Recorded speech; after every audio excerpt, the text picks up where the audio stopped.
Jesus answered, but had a question. Jesus answered, John the Baptist, show John what things you saw. In that case, Jesus answered by doing. But Jesus was known for giving answers. In the book of Matthew, he answered several times, 11 verse 25. He answered his father, 15:28. Jesus answered, great is thy faith, to the Canaanite woman whose daughter had a demon. Jesus answered, blessed art thou, Peter. Flesh and blood hath not revealed who I am. Jesus answered, Elias has truly come. Jesus answered, bring him to me. The lunatic, Jesus rebuked the devil. In Mark 11, and Jesus answered and said unto it, the fig tree, no man eat fruit of thee hereafter forever. And his disciples heard it. In Luke 8:24 answered the wind and waves with action. This phrase is used throughout the gospel books. Jesus answered and said. This phrase is used so much that a psalmist by the name of Andre Crouch wrote, Jesus is the answer for the world today. And now the answer asks a question. Why me?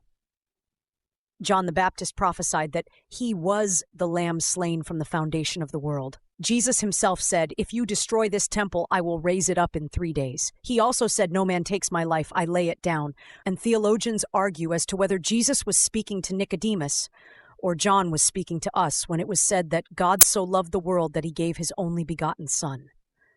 The why me indicates that Jesus must have forgotten who he was, and what he came to do. That leaves me with 2 theological constructs. One, no matter who you are, the correct painful situation can make you forget who you are, and what your destiny is. 2, if that is true for Jesus, we can begin to understand that there are times in our lives when tests and trials drive us to question why. The B part of the statement, as I see it, is, you forsaken. I've always sought to please you. You told me at my baptism that I am your beloved Son, in whom you are well pleased. I sought always to please you, Father, every year, every day, every hour, every minute, every second. I was humiliated when the church split. My disciples went from 70 to 12. I was irritated when I was betrayed by Judas. I was disappointed when I was arrested by the Romans and consequently denied by Peter, abandoned by the other apostles. But I never thought that you would forsake me, Father. The songwriter James Cleveland sang, no cross, no crown. We must remember that on the other side of the cross, on the other side of the embarrassment, on the other side of the pain, on the other side of the humiliation is the resurrection.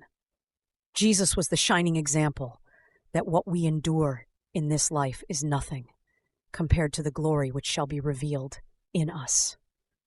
On the other side of the pains and humiliation we experience, on the other side of the embarrassment we endure, being forsaken by loved ones and hate ones, when you have been casted down but not destroyed, there is a crown in the world to come, and maybe even a crown here in this life. Why me? No one else can fulfill your call. Why me? No one else can fit the mold that was designed for you. Why you? Because no one can really take your place.